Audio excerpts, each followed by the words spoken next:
할렐루야. 오늘도 하나님 앞에 드리는 이 예배가 하나님 앞에 영광이 되고 우리에게는 큰 은혜가 되는 시간이 되기를 바랍니다. 함께 기도하면서 오늘 예배 시작하겠습니다. 하나님 아버지, 오늘도 우리에게 생명과 호흡을 주시고 하나님 앞에 믿음으로 나와 하나님을 찾고 구하게 하심을 감사합니다. 하나님과 함께하는 경험이, 하나님의 말씀대로 순종하는 경험이 우리한테 참 유익하게 되게 하여 주시옵시고, 그 모든 일로 말미암아 하나님께서 우리를 부르신 증거와 아름다운 열매들이 있도록 도와주시옵소서. 예수님의 이름으로 기도하였습니다. 아멘. 하늘에 계신 우리 아버지여, 이름이 거룩히 여김을 받으시오며 나라의 마옵시며 뜻이 하늘에서 이룬 것 같이 땅에서도 이루어지이다. 오늘날 우리에게 일용할 양식을 주옵시고, 우리가 우리에게 죄 지은 자를 사하여 준 것 같이 우리 죄를 사하여 주옵시고, 우리를 시험에 들게 하지 마옵시고 다만 악에서 구하옵소서. 나라와 권세와 영광이 아버지께 영원히 있사옵나이다. 아멘. 찬송가 347장 함께 찬양하겠습니다. 347장입니다.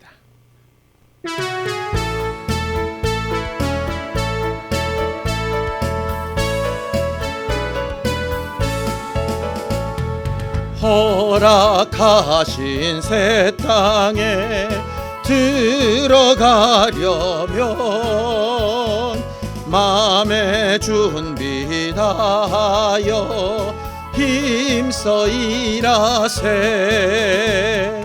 여호수아 본바다 앞으로 가세. 우리 거할 처소는 주님 품일세. 시험 환난 당해도 낙심 말고서 마음의 걱정 버리고 힘써 일하세. 여호수아 본바다 앞으로 가세. 우리 거할 처소는 주님 품일세. 앞서가신 예수님 바라보면서 모두 마음을 아파여 힘써 일하세. 여호수아 본바다 앞으로 가세. 우리 거할 처소는 주님 품일세. 일할 곳이 아직도 많이 있으니 담대하게 나가서 힘써 일하세. 여호수아 본바다 앞으로 가세. 우리 거할 처소는 주님 품일세.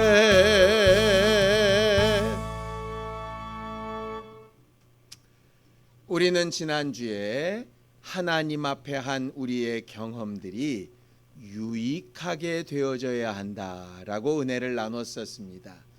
우리가 많이 배우고 많이 경험하고 또 심지어 많이 가르쳤던 일들이 우리 영혼에, 우리 구원에 정말 유익한 결과를 가져왔던 한 주간이었는지 잘 살펴보고, 이 시간 다시 회개하고 하나님 앞에 우리의 삶을 열매 있는 유익한 것으로 만들 수 있도록 합심하여 참여하며 함께 기도하겠습니다. 하나님 아버지, 하나님께서 우리를 도우시고 인도하셔서 오늘도 우리가 하나님 앞에 모여 예배하며 하나님께서 우리에게 주신 은혜를 구하러 모였습니다.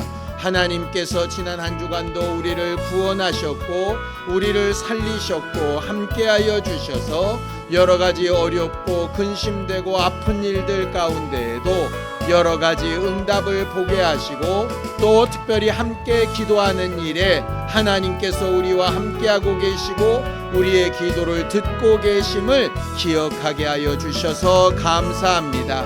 하나님, 지난 한 주간 하나님의 말씀이 생각나고 하나님 앞에 기도하여 응답을 얻고 하나님의 말씀대로 되어진 모든 일들이 이번 한 주간도 더 아름다운 열매와 아름다운 경험으로 맺혀질 수 있도록 우리 모두를 도우시고 인도하여 주옵소서.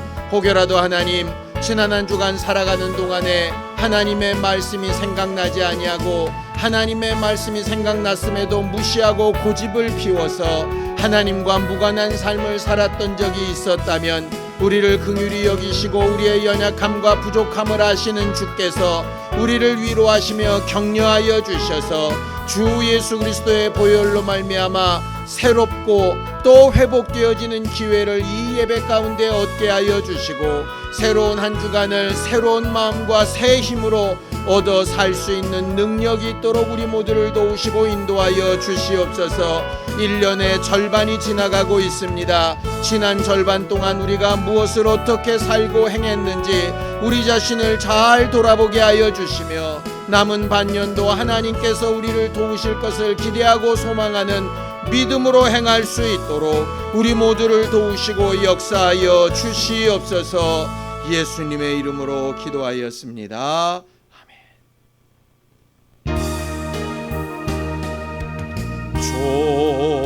좋으신 하나님, 좋으신 하나님, 참 좋으신 나의 하나님, 우리의 기도를 응답해 주시는 참 좋으신 나의 하나님,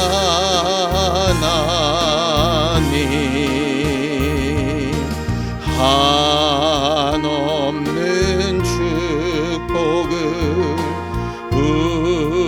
우리에게 주시는 참 좋으신 나의 하나님.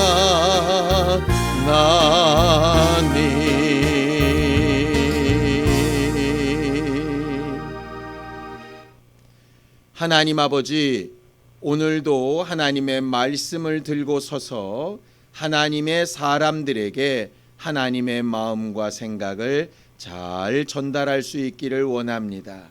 먼저 깨닫고 먼저 겸손히 순종하기를 결단하여 말씀을 전하게 하여 주시고 듣는 이들에게도 한 성령으로 영감과 지혜와 겸손함이 있게 하여 주셔서 하나님의 말씀이 저들에게 유익한 경험들이 되도록 도와주시옵소서. 믿음으로 헌금한 손길들 위에 복을 주시고 저들이 행한 모든 것들을 기억하사 하나님의 사람답게 살 수 있도록 도와주시옵소서. 예수님의 이름으로 기도하였습니다. 아멘. 하나님의 말씀은 민수기 13장 25절에서 33절까지 말씀을 함께 합독하겠습니다. 민수기 13장 25절에서 33절까지 말씀을 함께 합독하겠습니다. 함께 읽습니다. 시작. 40일 동안 땅을 정탐하기를 마치고 돌아와 바란 광야 가데스에 이르러 모세와 아론과 이스라엘 자손의 온 회중에게 나와 그들에게 보고하고 그 땅의 과일을 보이고 모세에게 말하여 이르되 당신이 우리를 보낸 땅에 간즉 과연 그 땅에 젖과 꿀이 흐르는데 이것은 그 땅의 과일이니이다. 그러나 그 땅 거주민은 강하고 성읍은 견고하고 심히 클 뿐 아니라 거기서 아낙 자손을 보았으며 아말렉인은 남방 땅에 거주하고 헷인과 여부스인과 아모리인은 산지에 거주하고 가나안인은 해변과 요단가에 거주하더이다. 갈렙이 모세 앞에서 백성을 조용하게 하고 이르되 우리가 곧 올라가서 그 땅을 취하자 능히 이기리라 하나 그와 함께 올라갔던 사람들은 이르되 우리는 능히 올라가서 그 백성을 치지 못하리라.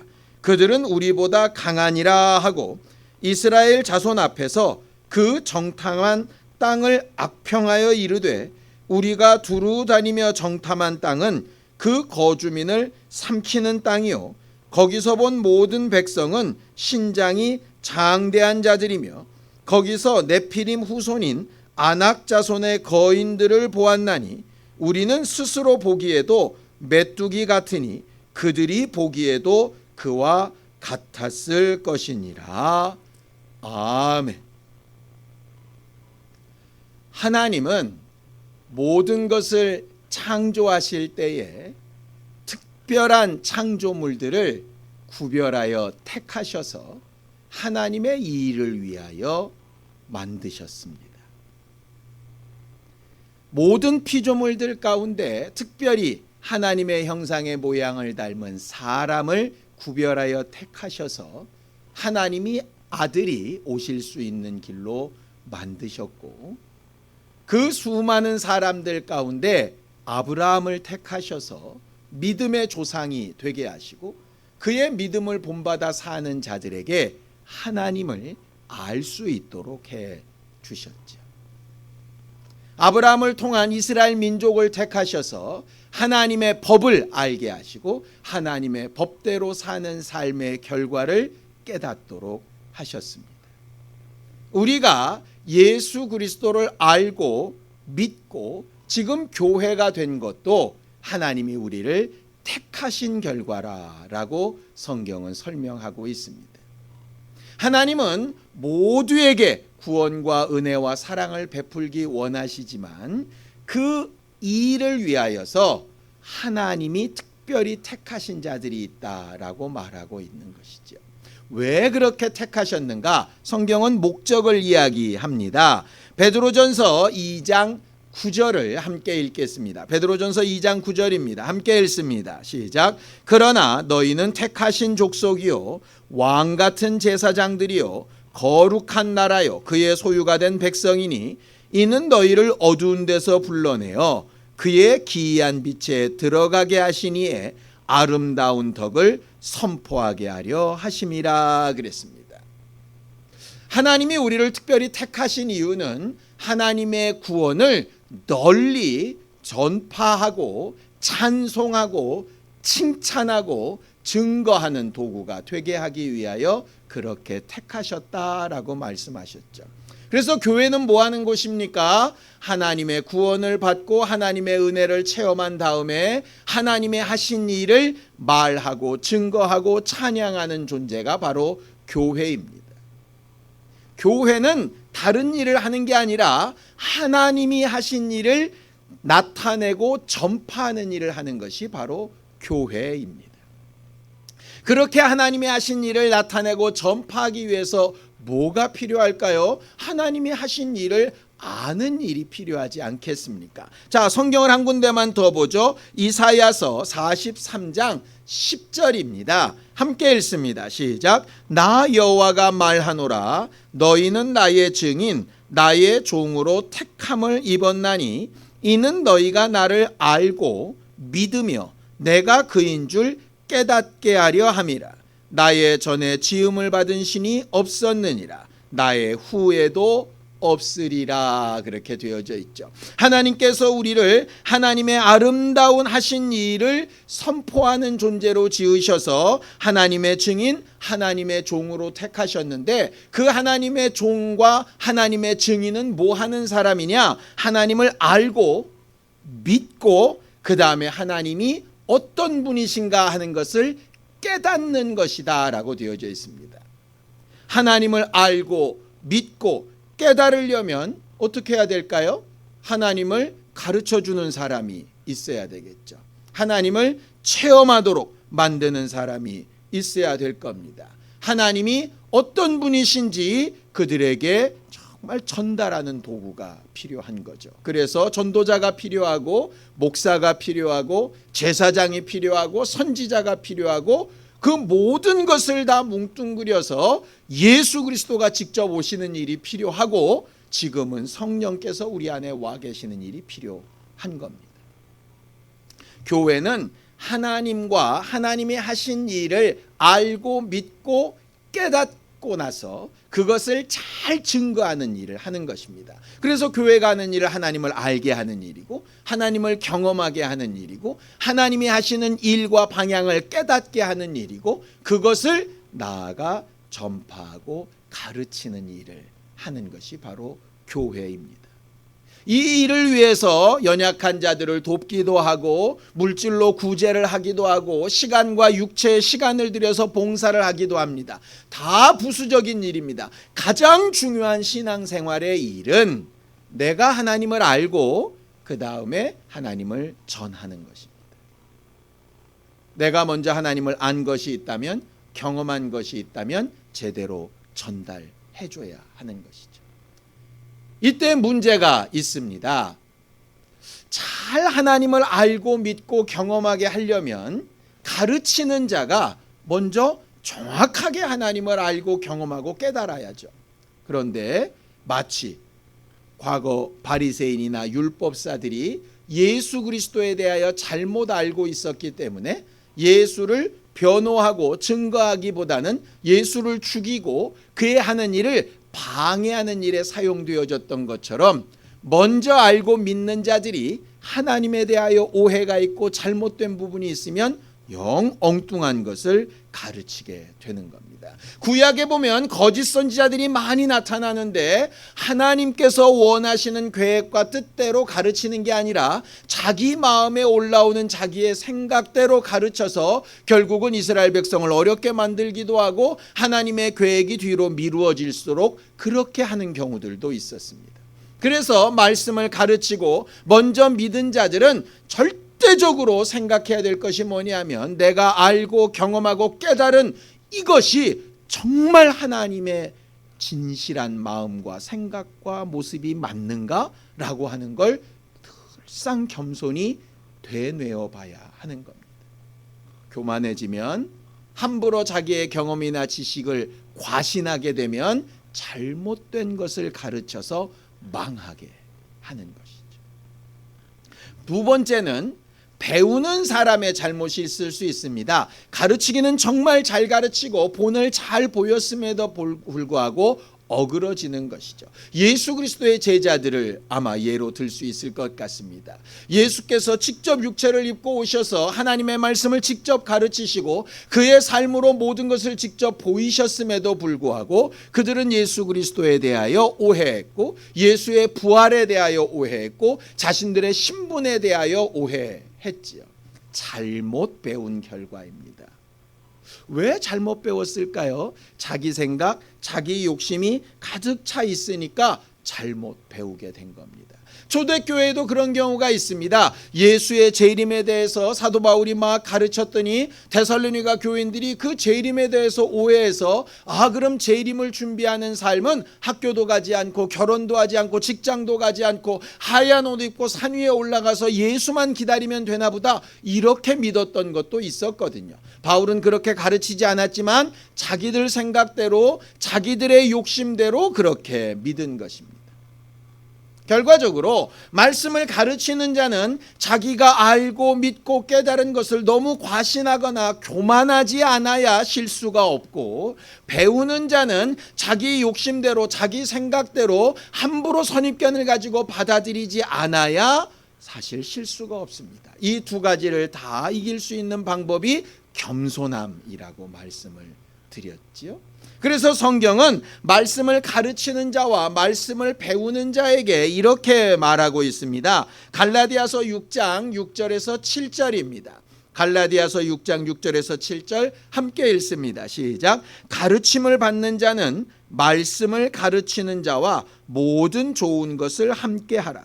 스스로 속이지 말라. 하나님은 업신여김을 받지 아니하시나니 사람이 무엇으로 심든지 그대로 거두리라. 그렇게 되어져 있습니다. 이 말은 말씀을 배우는 사람은 말씀 가르쳐주는 사람한테 뭔가 좋은 것을 많이 내주어라 이런 뜻이 아닙니다.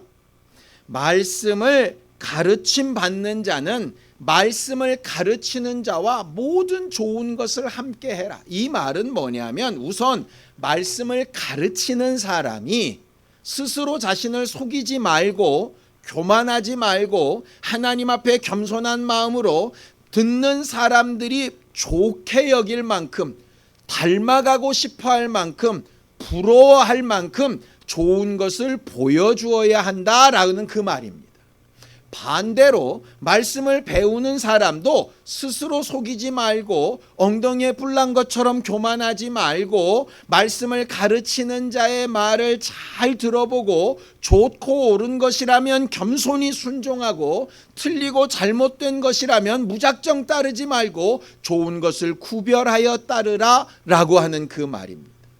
결과적으로 말씀을 가르치는 자도 깨어 있어야 되고 말씀을 배우는 자도 깨어 있어야 합니다. 하나님 앞에서 가르치는 자나 배우는 자나 핑계할 수가 없는 겁니다.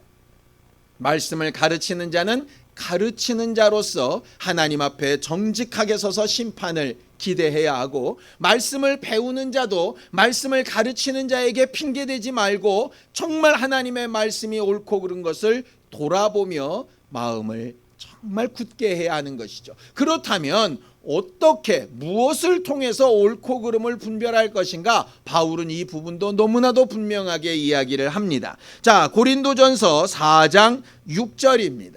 함께 읽습니다. 시작. 형제들아 내가 너희를 위하여 이 일에 나와 아볼로를 들어서 본을 보였노니 이는 너희로 하여금 기록된 말씀 밖으로 넘어가지 말라 한 것을 우리에게서 배워 서로 대적하여 교만한 마음을 가지지 말게 하려 함이라고 되어져 있습니다. 고린도 교회는 바울파와 아볼로파로 나눠서 싸우고 있었습니다.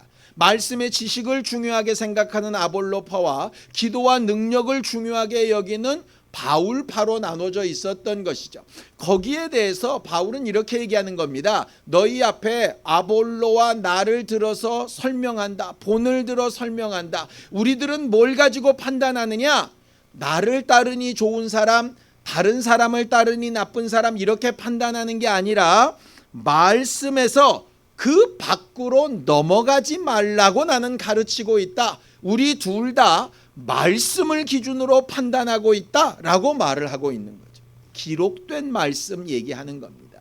이런 겁니다. 아무리 바울이 좋아도 기록된 하나님의 말씀 밖으로 넘어가면 믿으면 안 되는 겁니다. 아무리 마음에 안 들어도 기록된 말씀 안에 있는 것으로 말하고 있다면 그것을 듣고 순종해야 하는 겁니다. 말씀이 기준이라고 하는 겁니다. 그러니 말씀을 보고 말씀을 읽고 말씀을 제대로 해석하는 것이 얼마나 중요한 문제인가 하는 걸 우리 모두 다 생각해 봐야 됩니다. 그걸 베드로는 이렇게 얘기합니다. 베드로후서 1장 20절에 먼저 알 것은 성경의 모든 예언은 사사로이 해석할 것이 아니다라고 이렇게 말을 합니다. 사사로이 해석한다는 게 뭐냐면 이런 뜻입니다. 자기 이익에 맞게, 자기 입맛에 맞게, 자기가 좋은 대로라고 하는 말입니다. 아무리 훌륭한 목사일지라도 하나님의 말씀을 자기 입맛에 맞게 해석하면 안 되는 겁니다. 하나님의 뜻이라고 함부로 자기 생각에 맞게 말하면 안 되는 겁니다. 듣는 자들도 자기 마음에 맞으면 하나님의 말씀이고 자기 마음에 맞지 않으면 하나님의 말씀이 아니라고 판단하는 것은 굉장히 위험한 신앙생활입니다. 사사로이 풀 것이 아니다. 말씀 밖으로 넘어가지 않게 하라라고 이야기하는 겁니다. 말씀을 가르치는 자도 말씀을 배우는 자도 하나님을 알고 또 믿고 깨닫는 모든 일에 기록된 말씀을 먼저 알고 이것을 어떻게 하나님의 뜻대로 잘 해석할 것인가 좋은 스승을 두고 그 스승을 교차해서 서로 상황이 얼마나 더 옳은가를 판단하며 나아가야 하는 것이 신앙생활입니다. 그래서 말씀을 읽고 영감을 구하고 하는 것이 대단히 필요하죠. 하나님을 경험하는 경험도 마찬가지입니다. 하나님을 경험하는 경험이 굉장히 중요하지만 하나님을 경험한 경험이 어쩔 때는 맞고 어쩔 때는 틀릴 때가 있습니다. 어쩔 때는 이렇게 하라고 하실 때가 있고 저렇게 하실 때가 있습니다. 그 경험 하나를 너무 믿고 의지해버리면 과거의 어느 때의 경험이 수십 년 동안의 신앙생활을 다 지배해버리는 경우가 있습니다. 하나님의 기록된 말씀이 어디를 향하여 가고 있는지 보지 못하면 과거의 자기의 경험에 매여서 그것이 마치 신앙의 기준인 것처럼 착각하게 되고 자칫 잘못 교만하게 되면 많은 사람에게 악영향을 미치게 되는 것이죠. 우리는 이 세상에서 새로운 문물이나 환경이나 생각과 기준을 잘 받아들이지 못하는 사람들을 비난하는 경우가 있습니다. 신앙생활도 마찬가지입니다. 절대로 변하지 않아야 될 진리도 있고 상황이나 때에 따라서 하나님께서 말씀하시는 부분도 있는데 이 부분을 기록된 말씀을 제대로 잘 해석하며 내가 경험했던 부분들을 제대로 해석하면서 적용시키지 못하고 고집 피우게 되면 오늘 내게 하시는 하나님의 말씀을 듣지 못하게 됩니다. 오늘 똑같은 경험을 하고도 해석을 다르게 해서 하나님 앞에 복을 받은 사람과 그렇지 못한 사람 이야기를 하려고 합니다. 바로 12명의 정탐꾼 이야기입니다. 모세와 함께 애굽을 탈출했던 이스라엘 사람들이 광야를 지나면서 수없이 많은 이적들을 경험합니다. 애굽을 나올 때도 10가지 재앙을 경험했고 홍해바다를 건너는 체험도 했습니다. 마라의 쓴물도 통과했고요. 하나님 앞에 먹을 것과 입을 것과 하나님께서 공급하시는 능력들을 곳곳에서 체험하게 됩니다. 모세가 율법을 받으러 시내산에 올라갔을 때 밑에서 자기들이 실수했던 것을 하나님이 징계하시고 돌이키게 하시는 것도 체험했습니다. 좋은 경험만 한 게 아니라 부정적인 경험도 했었습니다. 하나님이 죄를 얼마나 무서웠게 생각하시고 우상 숭배를 얼마나 미워하시는가라고 하는 것을 대단히 잘 알게 된 경험도 있었죠. 그런 경험들을 하면서 또 하면서 많은 경험들 가운데 1년이 지나서 오늘 가데스 바네아 광야 앞에 서 있습니다. 지난 1년 동안의 경험으로 하나님은 저들이 하나님을 알고 믿고 어느 정도 깨달았을 것이라고 예상하셨습니다. 그래서 1년 동안의 광야 생활을 잘 마치고 이제 가나안 땅으로 진격해서 하나님이 주시려고 하는 그 아름다운 땅을 얻게 하고자 12명의 정탐꾼을 택하라고 하나님께서 말씀을 하시죠. 민수기 13장 앞쪽에 보면 12지파 중에서 그들이 가장 믿을만하고 지휘관이 될 만한 사람 한 명씩을 택해서 모세 앞에 데려다 놓게 됩니다. 무슨 얘기입니까? 그들이 백성들을 리드할 수 있을 만큼 지도력이 있는 사람들이란 얘기고요. 사람들이 그들을 다 추천할 만큼 인간적인 관계에서도 우월한 사람들이란 얘기입니다.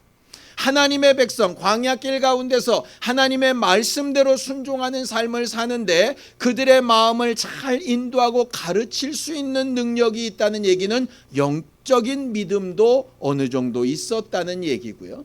그들 모든 지파들을 이끌 수 있을 만큼 체력적으로나 환경적으로도 대단히 앞선 사람들이라는 얘기입니다. 하나님께서 마치 모세 한 명을 쓰셨듯이 모세가 너무 피곤하고 어려움이 있으니까 70명의 장로들을 세워서 하나님의 일을 행하셨듯이 하나님은 하나님의 일꾼들을 들어서 하나님의 일을 쓰십니다. 누구보다도 더 낫고 누구보다도 더 가능성이 있고 누구보다도 먼저 하나님을 알고 믿고 경험하며 깨달은 사람들이라고 보여지는 사람들을 들어서 그들을 택하여 다른 이들에게 선한 영향력을 미치며 살게 하시죠. 요즘도 그렇습니다. 예수님께서도 많은 예수의 제자들 가운데 12명의 제자를 택해서 쓰셨고 초대교회에도 7 안수집사를 택해서 썼던 일들을 우리가 알 수 있습니다. 근데 여러분들 잘 기억하지 않습니까? 12명의 예수님의 제자들 가운데도 7명의 안수집사들 가운데도 분명히 실패자들이 나타나지요. 왜 실패했을까요? 똑같은 상황, 똑같은 형편, 똑같은 교육을 받고 똑같은 자리에 내놨는데 왜 누구는 실패하고 왜 누구는 성공하지요? 우리가 똑같은 교회에서 똑같은 말씀을 듣고 똑같이 기도하며 똑같이 신앙생활하는데 어떤 사람은 믿음으로 하나님 앞에 더 성장하며 나은 사람이 되고 어떤 경우는 실수와 실패가 반복되는 경우들이 있죠. 물론 뭔가 이루었다 그래서 계속 다 이루는 것 아니라 그들도 실패를 하고 실패했던 사람들도 다시 성공하는 케이스들이 있기는 합니다. 그런 것들이 왜 계속 반복이 되면서 서로 달라질까요? 상황이 달라서 형편이 달라서라기보다는 오늘 우리가 본문에서 보는 것처럼 우리가 경험하는 환경과 형편을 하나님 앞에 어떻게 해석할 것인가를 잘못한 케이스가 훨씬 더 많은 것이죠. 그래서 오늘은 우리가 지금 처한 상황, 어렵고 힘들고 아프고 어떤 것은 마음이 좋고 기쁘고 감사하고 하는 모든 상황 가운데 이것을 하나님의 뜻 안에서 어떻게 해석해야 될까 하는 것을 생각해 보기를 원합니다. 자, 성경을 보겠습니다. 12명의 정탐꾼이 가서 40일 동안 그 땅을 정탐하고 돌아와서 이렇게 설명을 합니다. 민수기 13장 27절에서 28절입니다. 함께 읽습니다. 시작. 모세에게 말하여 이르되 당신이 우리를 보낸 땅에 간즉 과연 그 땅에 젖과 꿀이 흐르는데 이것은 그 땅의 과일이니이다. 그러나 그 땅 거주민은 강하고 성읍은 견고하고 심이 클 뿐 아니라 거기서 아낙 자손을 보았습니다. 라고 이야기를 합니다. 이 보고는 12명이 똑같이 하는 보고입니다. 우리가 알고 있는 것처럼 10명은 부정적인 보고를 하고 2명은 긍정적인 보고를 했다라고 알고 계시죠? 그러나 사실은 그렇지 않습니다. 첫 보고는 12명이 보고한 내용이 똑같습니다. 공통적인 내용이 뭡니까? 땅 자체는 하나님께서 약속하신 것처럼 젖과 꿀이 흐르듯 그렇게 풍족하고 비옥한 땅이 맞습니다. 라고 하는 보고입니다. 단 반대로 그 땅에 살고 있는 사람들은 우리들과 비교하면 엄청난 거인, 아낙 자손이라고 하는 것이 거인족들을 얘기하는 것이거든요.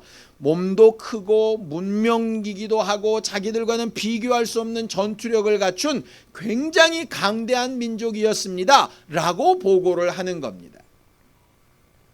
우리는 간혹 믿음이라고 할 때 오해하는 것이 나타난 현상을 직시하여 보지 않는 것을 믿음이라고 착각하는 경우들이 간혹 있습니다. 분명히 어려운데 어렵지 않다고 막 우기는 겁니다. 아픈데 아프지 않다고 막 우기는 겁니다. 힘든데 힘든지 않다고 막 우기는 겁니다. 왜냐? 믿음은 긍정적인 거니까 부정적인 표현을 하면 안 된다고 생각하는 겁니다. 아니요. 믿음은 긍정적인 것과 부정적인 것, 장점인 것과 단점인 것, 좋은 것과 나쁜 것을 너무나도 객관적으로 분명하게 파악하는 게 바로 믿음입니다. 믿음은 누구보다도 현실 상황을 직시하고 분명히 알아야 하는 겁니다.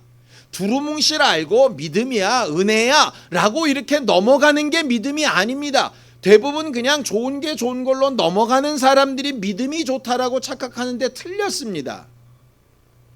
하나님이 우리를 심판하실 때 은혜라고 그냥 뭉뚱그려 넘어가지 않으십니다. 예수님이라고 그냥 뭉뚱그려 넘어가지 않으십니다. 예수님도 어쩔 때는 채찍을 만들어서 온 상을 엎으시고 성전을 깨끗하게 하실 때도 있습니다. 잘못된 것과 옳은 것을 명확하게 구분할 줄 아는 게 믿음입니다. 긍정적인 보고를 했다고 우리가 알고 있는 여호수아나 갈렙이 보기에도 이 두 가지는 분명합니다. 땅은 엄청나게 좋은데 거기 살고 있는 사람들은 엄청나게 강하다. 땅만 보면 정말 기쁘고 좋은 일인데 사람들을 보면 두렵고 어렵게 생각이 든다. 이건 공통적인 내용입니다. 우리의 믿음이 이래야 하는 겁니다. 우리와 함께하는 사람들에게도 좋고 나쁨이 분명하지요. 우리가 가진 능력이나 환경에 좋고 나쁨이 분명합니다. 그걸 인정해야 합니다. 그걸 인정하지 않고 모든 걸 다 좋은 것, 모든 걸 다 단점이 없는 걸라고 착각해버리면 정작 고치고 해결해야 될 문제들이 나타나질 않습니다. 문제는 뭐냐? 똑같은 것을 보고 똑같이 판단을 했는데 10명과 2명의 해석이 다른 거지요. 마치 컵에 물이 절반 있을 때 절반밖에 없다고 생각하는 것과 절반이나 있다고 생각하는 것과 마찬가지입니다. 사람이 하루를 보내는데 오후 3시쯤 되면 하루 다 끝났다라고 생각하는 사람과 아직도 하루가 엄청나게 많이 남았다고 생각하는 사람과 마찬가지입니다. 우리가 6월의 마지막 주를 지내고 있는데 벌써 1년이 다 갔다고 생각하는 사람과 아직도 반년이나 남았다라고 생각하는 사람이 해석이 다른 것과 마찬가지입니다. 단순히 긍정적이냐 부정적이냐의 문제가 아니고 처해진 상황과 환경을 무엇을 기준으로 어떻게 볼 거냐 하는 겁니다. 갈렙은 이렇게 얘기합니다. 자, 민수기 13장 30절입니다. 함께 읽습니다. 시작. 갈렙이 모세 앞에서 백성을 조용하게 하고 이르되 우리가 곧 올라가서 그 땅을 취하자 능히 이기리라고 말을 합니다. 백성들이 보고를 받고 웅성웅성했습니다. 땅은 좋은데 백성들은 너무 강대하니 어떻게 해야 되지? 그들은 해석할 수 있는 힘이 없어서 리더들의 해석을 기대하고 있었습니다. 거기에 갈렙은 해석해서 뭐라고 얘기하느냐? 땅이 좋고 하나님이 약속하신 건 많다. 그 백성들이 강한 것도 맞으나 그 백성들과 상관없이 그 땅을 하나님이 주시겠다고 약속했으니 우리는 그 하나님의 약속하신 말씀대로 그들을 이기고 땅을 차지할 수 있을 것이다. 능히 이길 수 있을 것이다. 우리는 할 수 없지만 하나님이 약속하셨으니 그렇게 될 것이다 라고 이야기합니다. 뭘 기준으로 해석하는 겁니까? 하나님의 약속을 기준으로 해석하는 겁니다. 좋은 것도 알고 문제점도 압니다. 그런데 좋은 것에 마음만 팔리는 것이 아니라 나쁜 것에 낙심만 하는 것이 아니라 이 좋고 나쁜 상황 가운데 하나님은 뭘 약속했는가를 가지고 해석을 한 것이죠. 이게 믿음의 고백입니다.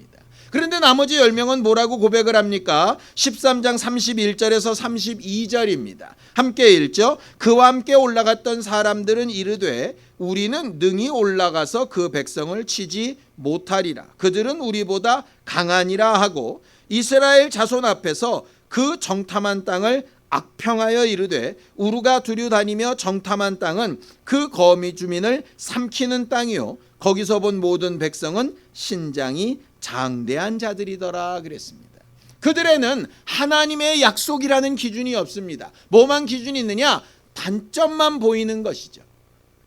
단점이 커지다 보니까 어떻게 됩니까? 분명히 자기들 입으로 땅이 좋았다라고 얘기를 해놓고 사실을 왜곡하기 시작합니다.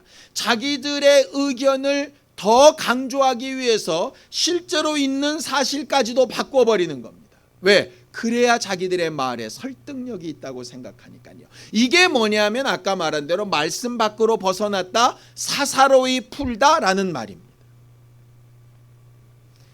사람이 두려울 수 있습니다. 그 거주민이 너무 강대해서 두려울 수 있습니다. 이 단점이 너무 커서 안 될 것 같다라고 걱정할 수도 있습니다. 그러나 사실은 왜곡하면 안 되죠. 근데 사람들은 자기의 주장을 옳다 하기 위해서 사실을 왜곡합니다. 거짓이 들어가는 거죠. 거기에는 절대로 하나님께서 역사하실 수가 없습니다. 차라리 그 땅은 좋으나 하나님이 약속까지 그렇게 하셨지만 우리는 정말 그들을 이길 만한 힘이 너무 없다. 그렇게까지만이라도 얘기를 했다면 이런 상황이 가능했을 겁니다. 예수 앞에 와서 간질병 걸린 자기 아들을 위해서 기도하던 아버지가 나의 믿음 없음을 도와주소서. 하나님은 약속하셨고 그 땅은 좋은데 우리는 이길 수 있는 힘이 없어서 너무 괴로우니 차라리 하나님의 약속을 믿을 수 있는 믿음을 주시길 바랍니다. 이렇게 겸손했다면 그들의 보고는 그래도 참됐을 겁니다. 그런데 자기들이 생각하는 바가 옳다고 스스로 교만하여 잘못 가르치다 보니까 사실 자체를 왜곡한 것이죠. 오늘 성경 본문에서 가르쳐 주는 것은 이겁니다. 믿음이 있는 자나 믿음이 없는 자나 믿음이 아주 큰 자나 적은 자나 그들의 환경과 형편에는 좋은 점과 나쁜 점, 장점과 단점이 분명히 환경 가운데 경험으로 다가온다는 거죠. 믿음 좋다고 항상 건강하고 항상 좋은 일만 생기는 거 아니고 믿음이 없다고 항상 나쁜 일과 어그러지는 일만 생기는 거 아닙니다. 그런데 문제는 뭐냐?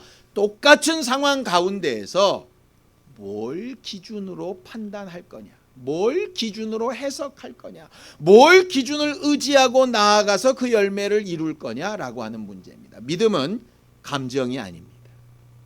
그냥 할 수 있다라고 하는 자기 최면도 아닙니다. 나쁜 것을 나쁘지 않다고 막 우기는 자기 생각을 막 강요하는 것도 아닙니다. 그저 좋은 말만 하는 것도 아닙니다. 나쁜 건 나쁜 거고 좋은 건 좋은 겁니다. 옳은 건 옳은 거고 그른 건 그른 겁니다. 자기 실수가 있다면 실수를 인정하고 잘한 것이 있다면 잘한 것을 그대로 얘기하는 겁니다. 그리고 정확한 기준, 기록된 말씀으로 그 상황과 환경과 형편을 해석하는 겁니다. 하나님은 어떻게 하라고 하셨는가? 우리 안에 감정도 있고 지식도 있고 경험도 있기 때문에 우리 나름대로 가지고 있는 그것들이 기준이 되어서 섣부른 결론들을 내릴 때가 꽤 많이 있습니다. 이런 것들은 기도할 필요가 없어. 이런 건 기도해도 안 될 거야. 이런 건 드러내놓고 기도하는 게 좀 어려워. 뭐 여러 가지 이유가 있겠죠. 그런 생각을 가지는 것 너무나도 당연하고 그럴 수 있습니다. 그런데 문제는 뭐냐면 하나님은 기록된 말씀으로 해석하여 판단하며 행동하는지 그렇지 않은지를 보고 계시다라고 하는 것이죠. 이번 한 주간 살아가는 동안에 또 이번 한 주간이 지나서 또 새로운 반년이 시작되어지는 이 시기를 겪는 우리가 정말 이 세상에 있지 않았던 새로운 이 어렵고 힘든 환경 가운데서 하나님의 어떤 말씀을 보고 어떻게 해석하고 어떻게 적용시키며 하나님을 알고 믿고 깨달아가면서 살게 될 것인지, 전도가 안 된다, 예수 믿는다라고 하는 건 말 자체가 통용이 안 된다라고 생각하는 이상에서 우리는 어떻게 하나님이 하신 일을 전하며 증거하며 나와 내 자손들을 구원하며 살 것인지 우리 자신을 잘 돌아보고 우리의 처한 상황이나 환경이나 경험을 제대로 잘 해석할 줄 아는 신령한 교회들이 되기를 예수님의 이름으로 축원합니다. 함께 기도하시겠습니다. 하나님 아버지, 하나님께서 우리를 도우시고 지혜롭게 하시며 교만하지 않게 하시고 겸손하게 하셔서 성령께서 우리 안에 가르치시는 말씀대로 우리가 처한 상황이나 환경이나 형편 가운데 하나님께서 우리를 가르치시고 인도하시며 가장 좋은 곳으로 이끌어 가시고자 하는 것에 잘 인도받는 심령들이 되게 하여 주시고 우리의 감정이나 우리의 욕심이나 우리의 교만한 것이나 과거의 경험이나 섣부른 판단들이 하나님의 말씀을 건넘거나 사사로이 풀거나 하나님께서 내게 맡기신 영혼들에게 안 좋은 영향력을 미치는 일이 생기지 아니할 수 있도록 우리 자신을 늘 겸손케 하시며 하나님 앞에 구하여 지혜를 얻고 하나님의 말씀과 은혜를 따라 한 걸음씩 한 걸음씩 주 예수께서 우리 앞에 본을 보이셨던 것처럼 주의 거룩한 선지자들이 우리 앞에 본을 보였던 것처럼 그렇게 본을 보이며 다른 사람들, 특별히 나와 내 자손들과 가정과 또 우리 교회와 성도들과 또 주께서 우리에게 맡기시려고 하는 자들에게 영향을 미치며 살려내는 신령한 사람들이 다 되도록 우리를 도우시고 인도하여 주시옵소서. 하나님 아버지, 우리를 도우셔서 늘 겸손하게 하시고 어떤 상황 형편 가운데서도 우리 입맛과 우리 감정에 맞는 대로 섣부르게 해석하고 적용시키지 않게 하여 주시고 하나님의 말씀이 과연 내게 무엇을 말씀하고 있는가를 돌아볼 줄 아는 영감과 지혜가 있게 하여 주옵소서. 특별히 부족한 종에게 영혼들을 맡기셔서 하나님의 말씀을 전하고 말하게 하여 주셨사오니 잘못 가르쳐 저들의 영혼에 상처가 되지 않도록 늘 성령으로 내 안에 감동하여 주시옵시고, 듣는 저들도 하나님의 말씀을 기준으로 잘 분별하여 좋고 옳은 것만 저와 함께 할 수 있도록 도와 주시옵소서. 예수님의 이름으로 기도하였습니다.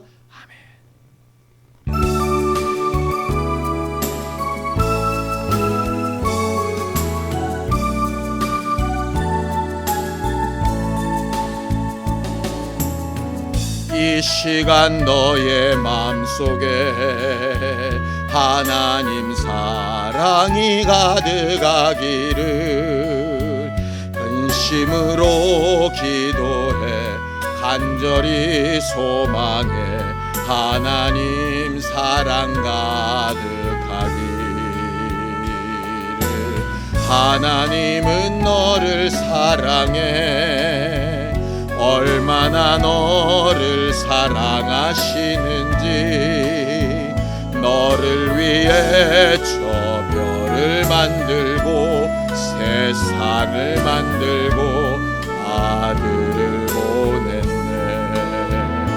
오래전부터 널 위해 준비된 하나님의 크신 사랑, 너의 가는 길 주의 사랑 가득하기를 축복해. 힘든 일도 있겠지만 나 그때마다 늘 함께 할게. 하나님 보이신 그 사랑으로 나 또한 너를 사랑해. 오래전부터 널 위해 준비된 하나님의 크신 사랑, 나의 가는 길 주의 사랑 가득하기를 축복해.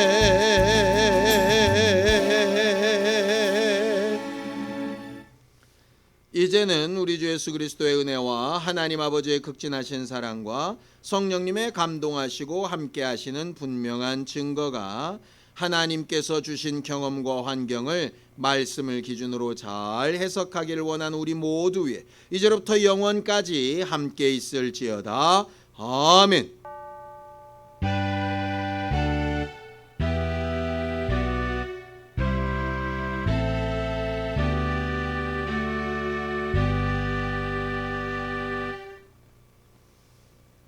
새로운 한 주간 또 새롭게 시작하는 반년을 잘 준비하고 해석하며 승리한 우리 모두가 되기를 바랍니다.